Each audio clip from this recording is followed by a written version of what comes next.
नमस्कार, मी स्मितल मिलिंद चव्हाण सेलिब्रिटी प्रमोटर्समध्ये आपल्या सगळ्यांचं स्वागत करते. सध्या सगळीकडे एकच कल्ला सुरू आहे, तो म्हणजे बिग बॉस मराठी सीझन 5चा. आणि नुकतेच जे घराबाहेर पडले ते म्हणजे निखिल आणि योगिता. तर आता आपण आपल्या सगळ्यांची लाडकी आणि जी अगदी खरीखुरी आहे अशी आपल्या सगळ्यांचीच आवडती योगिता चव्हाण हिच्याशी आपण आज गप्पा मारणार आहोत. हाय राई, कशी आहेस? हॅलो, मी बरी आहे. तू कशी आहेस? मी पण मस्त. खूप छान असा प्रवास होता तुझा. जे तू आहेस ते आम्हाला बघायला मिळालं, त्यामुळे सगळे तुझे फॅन्स असतील किंवा अजून एक फॅन्स तयार झाले तुझे, ज्यामुळे तू अगदी खरीखुरी दिसलीस आम्हाला. काय सांगशील तुझ्या ह्या प्रवासाबद्दल?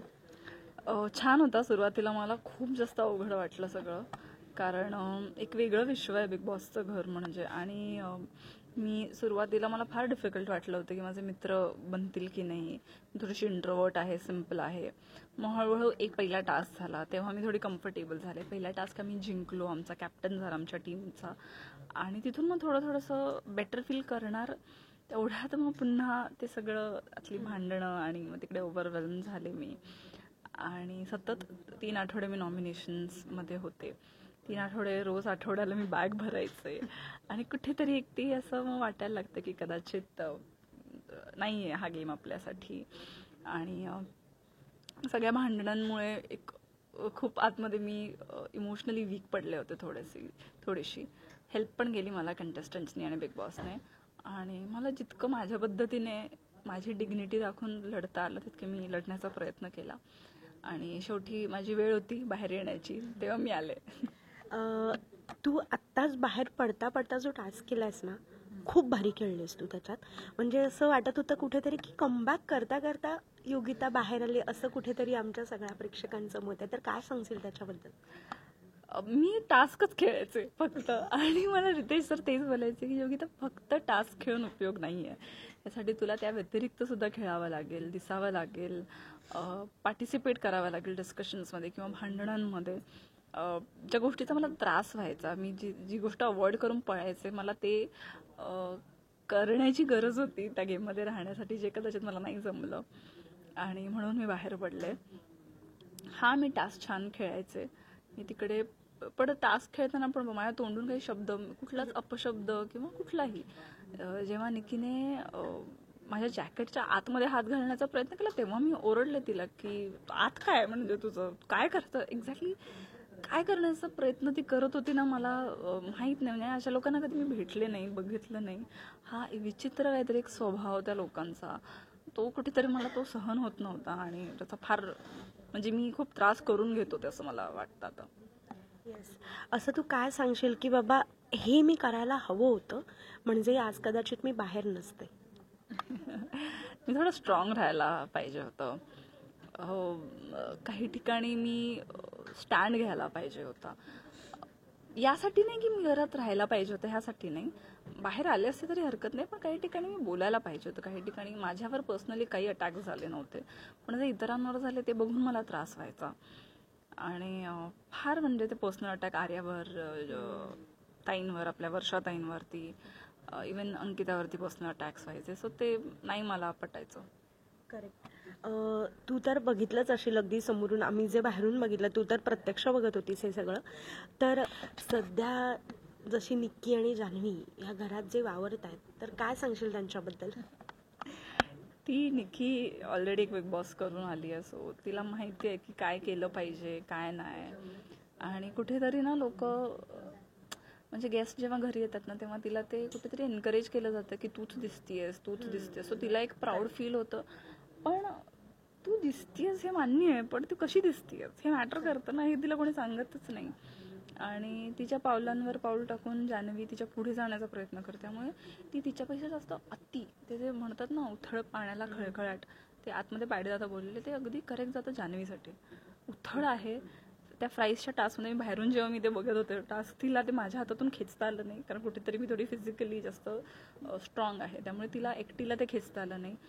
सूरजच्या हातून तिला खेचता आलं नाही. सो कुठेतरी अशी काहीतरी घाण काहीतरी रिॲक्ट करायचं. सूरजच्या हातात तिला फ्राईज खेचता आणि तिथं मग शी असं काहीतरी तिने केलं. आणि मला इतका राग येतो ते बघून.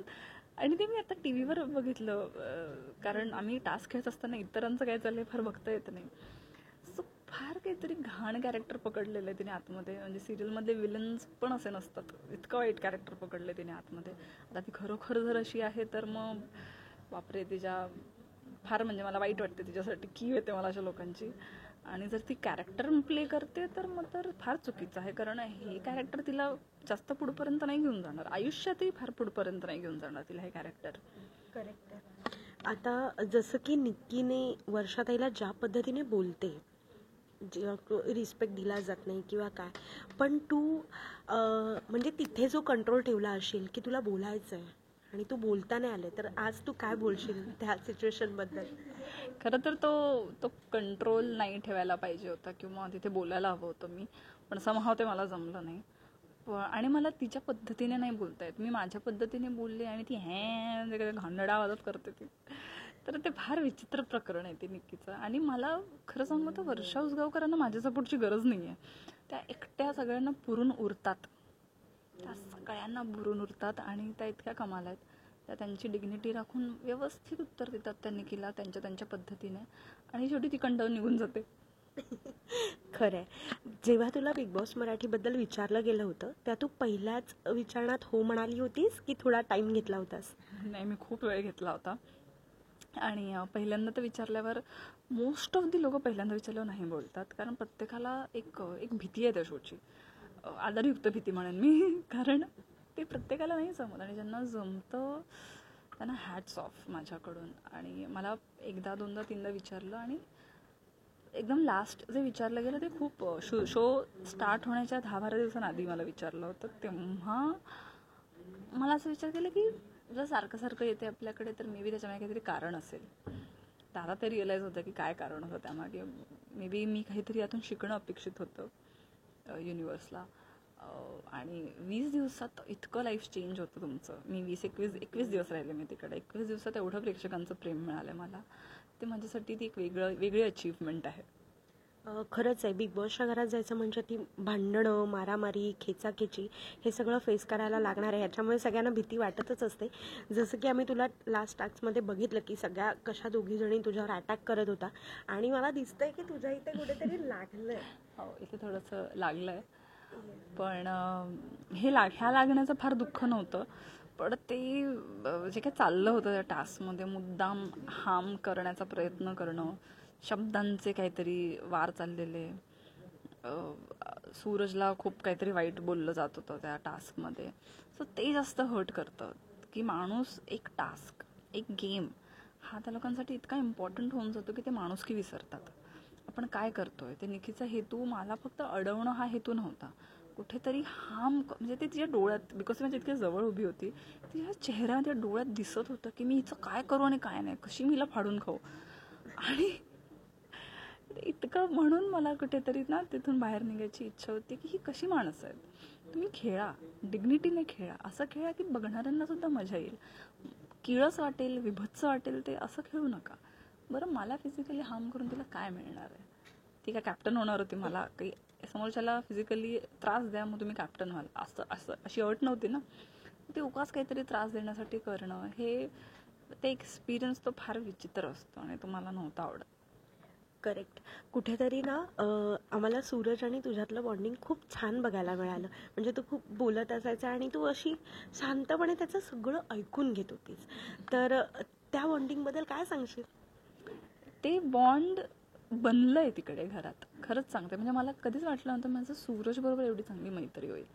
कारण पहिल्या आठवड्यात तो काही बोलायचा नाही, मी पण फार शांत असायचे. पण जेव्हा तो ओपन अप झाला, जेव्हा त्याने त्याच्या पर्सनल त्याची स्टोरी सांगितली, त्याची स्टोरी ऐकून पॅडी दादा मी आमच्या दोघांच्या डोळ्यात पाणी होतं की अरे, एखादा व्यक्ती इतकं, त्याचे आई वडील गेले, ज्या पद्धतीने गेले, तो जसं सांगतो, तो खूप इनोसंट आणि खूप साधा मुलगा आहे. आणि माझी अशी सवय की समोरचा माणूस एखादी पर्सनल गोष्ट सांगत असेल तर मी ती खरंच मनापासून ऐकते, आणि ती सवय आहे माझी. त्यामुळे, आणि तो मला चिवताई बोलायचा, त्याला दूध हवं असलं की तिने सांगायचं चिवताई दूध गरम करून देते का मला. आणि तसं थोडासा बोबडा बोलतो ना, तर ते अजूनच फार ते क्यूट वाटतं. आणि तो खरंच एक लहान भावासारखा मला मिळालं. आणि माझ्या सख्ख्या भावाचं नाव सुद्धा सूरज चव्हाण आहे. म्हणजे मी चव्हाण असल्यामुळे चव्हाण आहे, त्याचं नाव सूरज आहे. सो ते खूप ते खूप छान नातं बनलं, आणि त्या मुलाचं खूप खूप भलं व्हावं अशी माझी इच्छा आहे. येस, नक्कीच. आता तू घराबाहेर पडली आहेस, ओके. तर आल्याला बट ऑब्व्हियसली सौरभला आणि भेटली असेल, तर असं काही सरप्राईज प्लॅन केलं गेलं होतं का घरात, तू येणार आहेस असं कळल्यावर? नाही, सरप्राईज असं नाही, पण मी घरी येण्याआधी पिझ्झा घरी आला होता. मला पिझ्झा खूप आवडतो. सो मी त्याला सांगून ठेवलेलं की मी घरी येण्याआधी पिझ्झा आणून ठेवू घरात. सो पिझ्झा, डेझर्ट्स, असे पॅनकेक्स वगैरे ऑलरेडी, कारण 21 दिवसात काही खायला मिळालं नव्हतं का मला, असं असं छान असं काहीतरी फास्ट फूड. सो ते सगळं ऑलरेडी घरी आणून ठेवलेलं. आणि मी घरी जाणं त्याच्यासाठी सरप्राईज होतं मुळात, कारण त्याला माहीत नव्हतं ना मी एलिमिनेट होणार आहे. त्याच्यासाठी धक्का होता, त्यामुळे सरप्राईज प्लॅन नाही करू शकत अशा वेळेस. पण हां, असं होतं. आणि माझ्या घरी जिथे आम्ही दोघे राहतो तिथे त्याने खूप काय करून ठेवलेलं तिकडे. म्हणजे आम्ही नवीन घर आहे, आम्हाला काही दिवसच झाले. सो बऱ्याच गोष्टी, नवीन नवीन वस्तू घरी आणून ठेवलेल्या. खूप प्लांट्स त्याने घरी आणलेले, टी व्ही, ड्रेसिंग टेबल हे आत्ता त्याने घरी आणून ठेवलेलं. सो मी घरी गेल्यावर असं एकदम, अरे ही वस्तू नवीन, ती वस्तू नवीन आहे, असं झालेलं. येस. मला एक विचारायला तुला नक्की आवडेल की एक टीम बी मधून तू कुठेतरी आम्हाला खेळताना दिसली, खूप छान सगळ्यांचा बॉन्ड आहे. एखादं असं काही तुला शेअर पटकन करूशी वाटते का, की त्या सोफ्यावर बसून तुम्ही ती आजही तू आता बाहेर पडल्यावर ते मिस करतेस असं? अरे खूप खूप गोष्टी आहेत. अभिजित जेव्हा गायचा ना, तर अभिजितला थोडेसे लिरिक्स कधी कधी लक्षात नसायचे, तर माझं ते, मला गाण्यांचे लिरिक्स खूप छान लक्षात राहायचे. सो मी त्याला ते लिरिक्स सांगायचे आणि मग तो गायचा. तसं लिरिक्स विसरलं की तसं माझ्याकडे बघायचा, मला कळायचं तुला लिरिक्स हवेत का. सो असे काही छोटे छोटे मुवमेंट्स आहेत. वर्षाताईंसोबत एक मुवमेंट शेअर केला होता मी. वर्षाताईंना मी डान्स शिकवायचे आतमध्ये, आणि त्यांच्या ते मी आले निघाले त्याच्यावर मी त्यांना डान्स शिकवला होता थोडासा. ते मुवमेंट्स आहेत. आर्याबरोबर मॅनिफेस्टेशनवरती आम्ही खूप डिस्कशन करायचो, खूप डीप लेवलचं डिस्कशन करायचो, आम्ही एकत्र मेडिटेट करायचो. ते आहे. वर्षाताईंनी मला त्यांचं पहिलं प्रेम कसं कोणावर होतं शाळेत असतानाचं, असं तो किस्सा त्यांनी सांगितला होता. त्यांना मी माझा किस्सा सांगितला होता की मी आणि सौरभ कसे भेटलो. आर्याला सांगितलं होतं की सौरभने मला प्रपोज कसं केलं. असं ह्या ज्या छोट्या छोट्या काही मुवमेंट्स आहेत ना, ते म्हणजे ते असं घेऊन बाहेर आले मी, ते मुवमेंट्स. येस येस, नक्कीच. तुझ्या ह्या सगळ्या फॅन्सला किंवा आपल्या रसिक प्रेक्षकांना तू जाता जाता काय सांगशील तुझ्या प्रवासाबद्दल आणि येणाऱ्या तुझ्या प्रवासाबद्दल? मी त्यांना पहिलं तर थँक्यू सांगेन की तुम्ही मला इतका सपोर्ट केलात. मी आत वीक पडले, जे काही इमोशनल झाले, इमोशनल होऊनच मी फक्त थोडे जे काही टास्क केले, त्या टास्कमधून तुम्ही मला म्हणजे त्यासाठी ॲप्रिशिएट केलं, त्यासाठी खरंच खूप आभार तुमच्या सगळ्यांचे. आणि मी जर तुम्हाला डिसअपॉइंट केलं असेल तर आय एम सो सॉरी, पण मी अशीच आहे आणि मला त्या पातळीवर जाऊन भांडता येत नाही. आणि कुठेतरी मलाही त्याची थोडंसं खंत आहे की का नाही आपल्याला हे करता आलं. मलाही त्याचा गिल्ट आहे की मी अपेक्षाभंग केला प्रेक्षकांचा किंवा माझा फॅमिलीचा. सो त्याचं गिल्ट आहे, पण मी डेफिनेटली त्याची भरपाई करेन माझ्या कामा थ्रू. आणि माझं जे काम आहे मी त्यातून तुम्हाला एंटरटेन करण्याचा डेफिनेटली प्रयत्न करेन आणि लवकरच तुमच्या भेटीला येईन. Yes, thank you. तुझ्याशी गप्पा मारून खूप छान वाटलं. थँक्यू.